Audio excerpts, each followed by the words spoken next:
Olá pessoal, tudo bem com vocês? Nós estamos aqui na leitura dos textos da Páscoa, ou melhor, nesse caso nós estamos lendo aqui sobre a última ceia e a crucificação de Cristo, que é a última celebração da Páscoa de Jesus nessa terra, deixando para nós e confirmando para nós toda essa simbologia que vem em todo o Velho Testamento, tá bom? Eu indico que você não apenas acompanhe essa leitura, mas que você faça essa leitura, se possível, lê o texto inteiro, tudo que ele tem para nós. Eu estou pulando algumas partes, porque senão fica muito grande aqui, e o objetivo é meditar realmente sobre a Páscoa, mas há muitos detalhes que pode nos fazer nos identificar com cada um daqueles que estão compondo essa história, e isso pode com certeza constranger o nosso coração com graça, com amor e com misericórdia. Mas vamos lá, nós estamos agora em Marcos, nós lemos Mateus, nós vamos ler as mesmas partes em Marcos, então nós vamos começar com Marcos 14, 12, que é a última ceia, tá? E aí depois a gente vai lá para Marcos 15, 16, e aí a gente vai até o fim, tá bom? Então vamos lá. No primeiro dia da festa dos pães sem fermento, quando o cordeiro pascual era sacrificado, os discípulos de Jesus lhe perguntaram: Onde quer que lhe preparemos a refeição da Páscoa? Então Jesus enviou 2 deles a Jerusalém com as seguintes instruções: Ao entrarem na cidade, um homem carregando uma vasilha da água virá ao seu encontro. Sigam-no e digam ao dono da casa em que ele entrar. O mestre pergunta: Onde fica o aposento no qual comerei a refeição da Páscoa com os meus discípulos? Ele os levará a uma sala grande no andar superior que já está arrumada. Preparem ali a refeição. Então os 2 discípulos foram à cidade e encontraram tudo como Jesus tinha dito. Ali prepararam a refeição da Páscoa.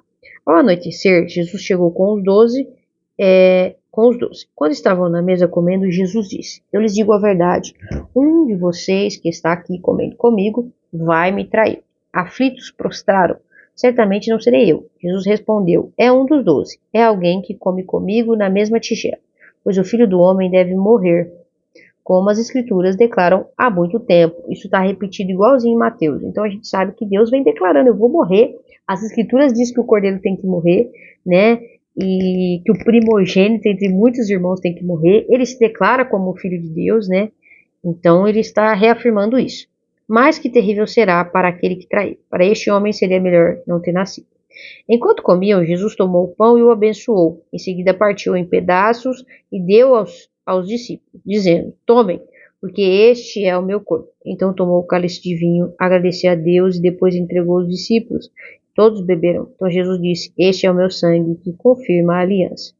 Ele é derramado como sacrifício por muitos. E eu lhes digo a verdade: não voltarei a beber vinho, até que aquele dia em que beberei um vinho novo no reino de Deus. Então cantaram um hino e saíram para o Monte das Oliveiras. Muito parecido com Mateus até agora aqui. Eu confesso que acho que está idêntico, tá? E aí nós vamos... Jesus vai dizer que Pedro vai negar ele. Jesus ora no Getsêmani. Ele é traído, né? E preso. Eu li isso aqui em Mateus, tá? Mas eu vou pular para a parte dos soldados zombando de Jesus, tá? Para a gente poder focar aqui na ressurreição e tudo mais. Mas se você pode, leia por favor, né? Jesus é traído, Jesus é preso, né? Pedro ali negando Jesus. Eu não vou te negar de jeito nenhum, né? Corta a orelha aqui, né? Do soldado, mas ele nega, né? Ele nega a Jesus. Nós também precisamos encontrar os olhos de Cristo quando nós estamos negando Ele. E aí nós somos constrangidos, porque nós lembramos das conversas que nós tivemos com Ele e que Ele nos lembrou de que talvez isso aconteceria, mas nós não acreditamos. Mas Ele depois vai nos encontrar e vai perguntar se nós o amamos. Ele sempre nos dá uma nova oportunidade de redenção. E louvado seja Deus por isso. Mas vamos lá. Agora nós vamos ler o 15 a partir do 16. Os soldados levaram Jesus para o palácio do governador, o lugar conhecido como pretório. e chamaram todo o regimento. Vestiram Jesus com um manto vermelho e teceram uma coroa de espinhos e colocaram em sua cabeça. Então saudavam zombando: Salve, rei dos judeus! Batiam em sua cabeça com uma vara e cuspiam nele e ajoelhavam-se fingindo adorá-lo. Quando se cansaram de zombar dele, tiraram o manto vermelho e o vestiram com suas roupas. Então o levaram para ser crucificado. Cansamos de zombar de você. Vamos lá te crucificar. Gente. Graça, graça, graça. Perdão. Um homem chamado Simão, de Cirene, passava ali naquele momento, vindo do campo. Os soldados o obrigaram a carregar a cruz. Simão era pai de Alexandre e Rufo. Levaram Jesus a um lugar chamado Gólgota, que quer dizer lugar da caveira. Ofereceram-lhe vinho misturado com mirra, mas ele recusou. Então os soldados pregaram na cruz. Depois dividiram as suas roupas e dela tiraram sorte para decidir quem ficava com cada peça. Isso acho que está em Salmo, tá? Era 9 horas da manhã quando o crucificaram. Uma tabuleta anunciava acusações feitas contra ele, o rei dos judeus. 2 criminosos foram crucificados com ele, um à sua direita e outro à sua esquerda. Assim cumpriam-se as escrituras dizem, ele foi contado entre os rebeldes. O povo que passava por ali gritavam insultos e sacudiam a cabeça em zombaria. Olhe só, gritavam. Você diz que destruiria o templo e o reconstruiria em 3 dias. Pois bem, salve a si mesmo e desça da cruz. Os principais sacerdotes, os mestres da lei, também zombavam de Jesus. Salvou os outros, mas não pode salvar a si mesmo? Diziam. Que esse Cristo, o Rei de Israel, desça da cruz agora mesmo, para que vejamos e creamos nele. Até os homens crucificados com Jesus o insultavam. Ao meio-dia desceu sobre toda a terra uma escuridão e durou 3 horas. Por volta das 3 da tarde, Jesus clamou em alta voz: Eloi, Eloi, lama sabachthani. Eu tentei falar isso no vídeo do Mateus, mas acho que saiu tudo errado. Que quer dizer, meu Deus, por que me abandonaste? Não, acho que eu falei certo, era o testelestai, que eu não sei falar. Mas enfim, esse aqui eu falei certo. Ou pelo menos errado, igual tá aqui, né? Mas vamos voltar aqui. Alguns dos que estavam ali ouvindo isso disseram: Está chamando Elias. Um deles correu, ensopou uma esponja com vinagre e o ergueu num caniço para que bebesse. Esperem, disse ele. Vamos ver se Elias vem tirá-lo daí. Então Jesus clamou em alta voz e deu o último suspiro. A cortina do santuário do templo se rasgou em 2 partes, de cima até embaixo.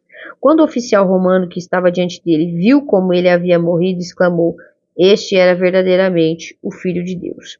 Algumas mulheres observavam de longe. Entre elas estava Maria Madalena, Maria mãe de Tiago, o mais jovem, e de José, e Salomé. Eram seguidoras de Jesus e o haviam servido na Galileia. Também estavam ali muitas mulheres que foram com ele a Jerusalém.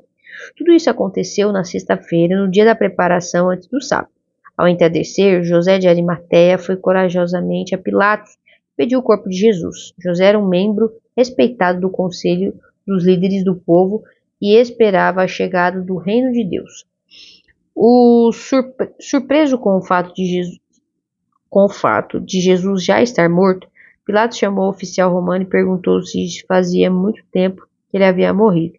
O oficial confirmou que Jesus estava morto, e Pilatos disse a José que podia levar o corpo. José comprou um lençol de linho, desceu o corpo de Jesus na cruz, envolveu no lençol e colocou num túmulo escavado na rocha. Então rolou uma grande pedra na entrada do túmulo. Maria Madalena, Maria mãe de José, viram onde o corpo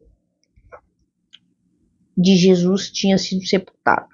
Ao entardecer, no dia seguinte, terminado o sábado, Maria Madalena e Maria mãe de Tiago e Salomé foram comprar especiarias para ungir o corpo de Jesus. No domingo de manhã, bem cedo, ao nascer do sol, elas foram ao túmulo. No caminho perguntaram umas às outras: Quem removerá para nós a pedra da entrada do túmulo? Mas quando chegaram, foram verificar e viram que a pedra era muito grande, já havia sido removida. Ao entrarem no túmulo, viram um jovem vestido de branco sentado do lado direito. Ficaram assustadas, mas ele disse: Não tenha medo, vocês procuram Jesus de Nazaré, que foi crucificado? Ele não está aqui, ressuscitou. Vejam, este é o lugar onde havia colocado seu corpo. Agora vão e digam aos discípulos, incluindo Pedro, que Jesus vai adiante deles a Galiléia. Vocês verão lá como ele disse. Diz que Marcos, tudo que Marcos relata, é relatos de Pedro, tá? Talvez seja por isso que o nome dele é mencionado aqui. Trêmulas e desnorteadas, as mulheres fugiram do túmulo e não disseram coisa alguma a ninguém, pois estavam assustadas demais. Quando Jesus ressuscitou dos mortos, no domingo de manhã bem cedo, a primeira pessoa que viu foi Maria Madalena, a mulher de quem havia expulsado os 7 demônios. Ela foi aos discípulos que lamentavam e choravam e contou o que havia acontecido. Quando ela disse que Jesus estava vivo e que tinha visto, eles não acreditaram. Depois Jesus apareceu em outra forma a 2 de seus seguidores enquanto iam de Jerusalém para o campo. Voltaram correndo para contar aos outros, mas eles não acreditaram. Mais tarde, enquanto os 12 discípulos comiam, Jesus apareceu. Ele os repreendeu por sua incredulidade obstinada, pois se recusaram a crer naqueles que tinham visto depois de sua ressurreição. Jesus disse: Vão ao mundo inteiro e anunciem as boas novas a todos. Quem crer e for batizado será salvo, mas quem se recusar a crer será condenado. Os seguintes sinais acompanharão aqueles que creem. Em meu nome expulsarão demônios, falarão em novas línguas, pegarão em serpentes sem correr perigo, e se beberem algo venenoso não lhe fará mal.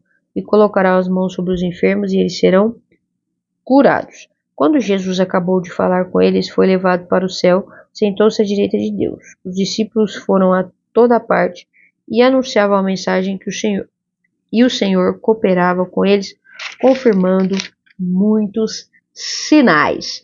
Marcos é bem parecido com Mateus, mas o final é diferente, não tem tantos detalhes como em Mateus. Lucas é bem legal, tem bastante coisa em Lucas, inclusive os 2 discípulos no caminho de Emaús.